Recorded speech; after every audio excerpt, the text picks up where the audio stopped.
নমস্কার সবাইকে। মহুয়া রান্নাবান্নায় সকলকে স্বাগত জানাই। আজকের নতুন রেসিপি কচু শাক, ছোলা দিয়ে কচু শাক। কচু শাকগুলোকে এইভাবে ছোট ছোট পিস করে কেটে নিয়েছি।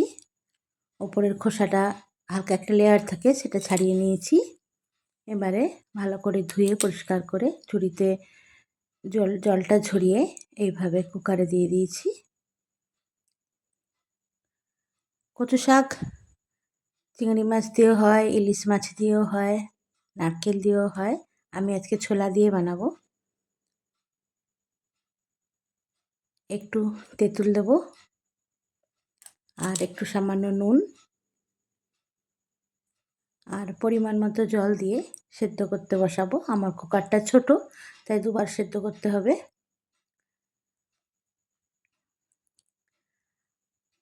আমাদের একটা পুজো হয় জিতা ষষ্ঠী বলে, সেই সময় কচু শাক রান্না করা হয়।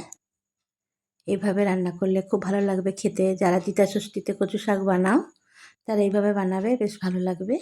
তাই আমি ছোলা দিয়েই দেখাচ্ছি, কারণ এখানে ছোলা দিয়ে তৈরি হয়।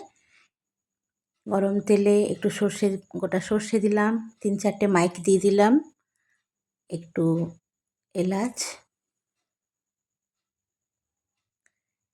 পেঁয়াজ কুচি করা ছিল সেটা দিয়ে দিলাম। এবার ভালো করে ভেজে নেবো লাল লাল করে।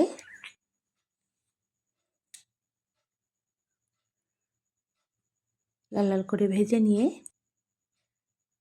টমেটো কেটে রেখেছি, টমেটোগুলো দিয়ে দেবো।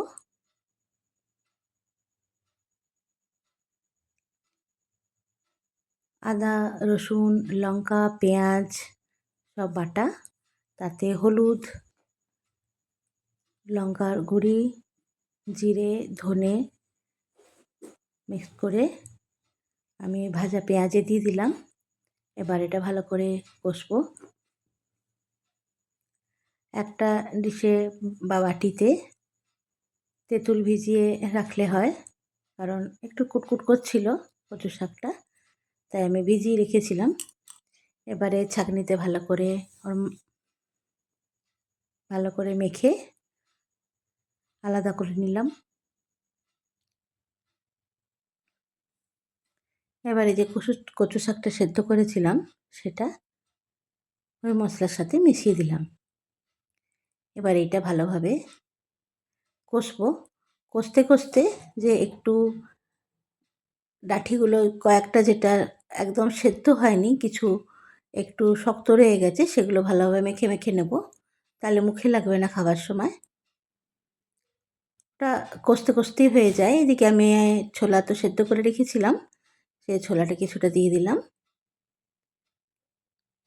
এবারে ওগুলো সমেত একটু ভালোভাবে কষবো যতক্ষণ না জল শুকনো হয় আর কালারটা একটু অন্যরকম হবে, একটু কালচে কালচে হবে। কারণ কষতে কষতে যখন জল বেরিয়ে যাবে তখন তো একটু কালো কালো বা একটু কালারটা চেঞ্জ হয়ে যায়, একটু লালচে টাইপের হয়ে যায়।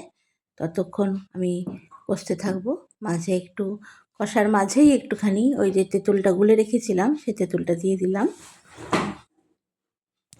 এবার ভালোভাবে নেড়ে চেড়ে একদম শুকনো করে নেব।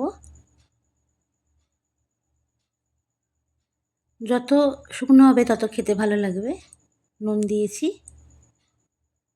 আগে যখন শাকটা সেদ্ধ করেছিলাম তখন একটু নুন দিয়েছিলাম, তাই একটু আন্দাজ করে নুনটা দিতে হবে। আমি মেয়েকে জিজ্ঞাসা করলাম, ওকে টেস্ট করালাম আগে, বললো না আমার একটু নুন লাগবে, তাই সেই রকম নুন দিলাম। এভাবে কচু শাক রান্না করেও খুব ভালো লাগবে খেতে, একদম অন্যরকম। কয়েকটা কাঁচা লঙ্কা চিড়ে দিয়ে দিলাম।